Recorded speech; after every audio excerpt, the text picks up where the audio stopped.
Шеңберді білеміз, иә? Шеңбер фигурасын білеміз, түрін білеміз. Осы шеңбердің центрі бар, О нүктесі. Егер осы шеңберді қандай да бір координаталы жазықтыққа салатын болсақ, мысалы x, y қойса, онда мына О нүктесінің графигі несі болады, координатасы болады, иә? Ол x-тің саны және y-тің көрсетіп тұрған саны. Айталық, мынарда мысалы 5 болса, онда 5 және басқа түспен жазайық. Былай, 5 және y-ге 4 болса, 5-те 4. Ол орта. Енді радиусы шамамен қанша? Радиусы шамамен 1 немесе 2-ге тең. Радиус деген сөз, мына центрден бастап бойына деген қашықтық, мына жер. Айталық, радиус бізде 1-ге тең болса, осы шеңбердің біз теңдеуін жазып бере аламыз. Кез келген шеңбердің теңдеуінің түрі былай болады. X азайтылған a-ның квадраты қосылған y азайтылған b-ның квадраты тең болады r квадрат. Яғни, бұндағы A және B деп отырғандарымыз, мынау A және B деп отырғанымыз, ол центрдің координаталары. Центр. Ал R ол біз білеміз, ол радиус. Тек мына жерге оның квадрат жазылады. Енді қараңыз, егер центрі 5-те 4 болса, мен A мен B-ның орнына 5 пен 4-ті қояйыншы, сол кезде не болады менде? X азайтылған 5-тің квадраты қосылған Y азайтылған 4-тің квадраты тең болады. Радиус 1 болса, 1-дің квадраты қайта 1-ге тең. Яғни мынау бізде мына шеңбердің теңдеуі, немесе мына салынып тұрған суреттің шеңбердегі бұлай жазылады формуласы. Теңдеуінің түрі. Енді біз график жүзінде қарайтын болсақ, онда бізде шеңбердің мынандай график бар. Мына шеңберді біз не айтамыз? Бұл центрі бізде ортада тұр. Центрі дәл ортада тұрса, онда бұл шеңбердің несі? Теңдеуі x квадрат, қарапайым, x квадрат қос y квадрат тең 9. Центрде x квадрат пен y квадраттың қасында сан жоқ, 0. Ал радиус бізге 3-ге тең. Демек, x квадрат қос y квадрат тең 9. 9 бізге 3-тің квадратын көрсетіп тұр.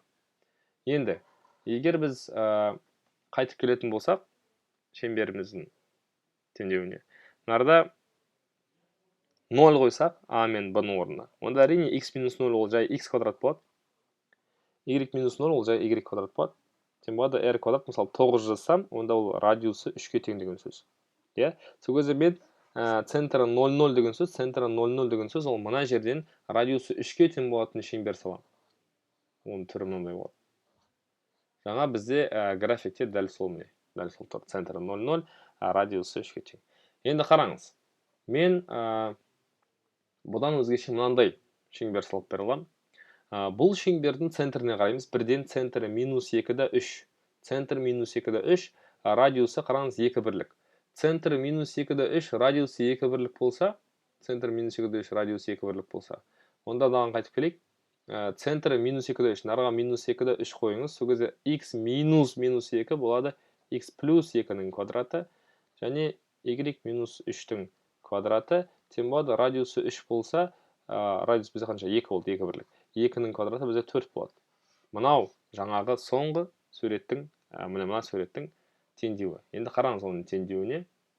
Арасында да x қосылған 2-дің квадраты, қосылған y минус 3-тің квадраты тең 4.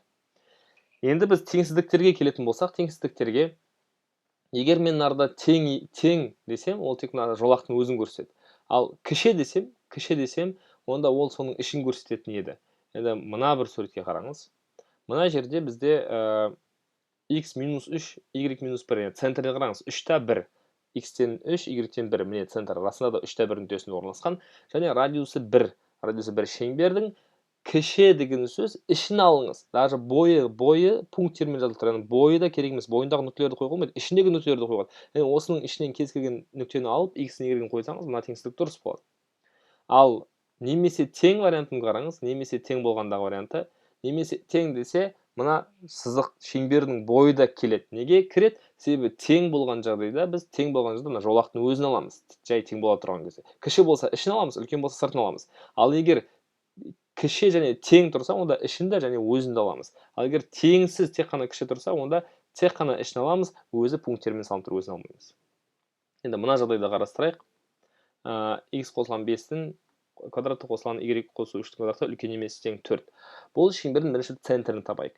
центрі мынау -5 және -3 қарама-қарсы аламыз. -5 деген мына жер, -3 мына жер. Қазір мына шеңберді көрсеткен кезде центрі мынарда шығу керек. Және радиусы 4 ол 2-ның квадраты, демек радиусы 2. Мынандай бір шеңбер тұру керек.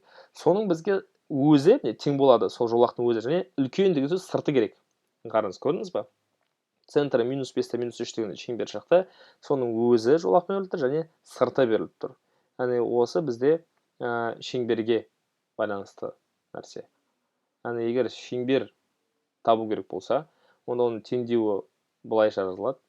Шеңбердің теңдеуі берілген, иә. Мынарда былайша жазылады теңдеуі. Графигі мына центрі мен радиусына байланысты қарастырылады, және ол арқылы сіз теңсіздік шығарасыз. Үлкен болса сыртын аласыз, кіші болса ішін аласыз. Үлкен немесе тең болса сол жолақтың өзін және сыртын аласыз, кіші немесе тең болса сол жолақтың өзін, шеңбердің жолағының өзін және ішін аласыз, егер кіші немесе тең деген берілсе. Яғни мына жақта бұл кіші немесе тең болса. Осы шеңбердің теңдеуі және графигі деп отырғанымыз.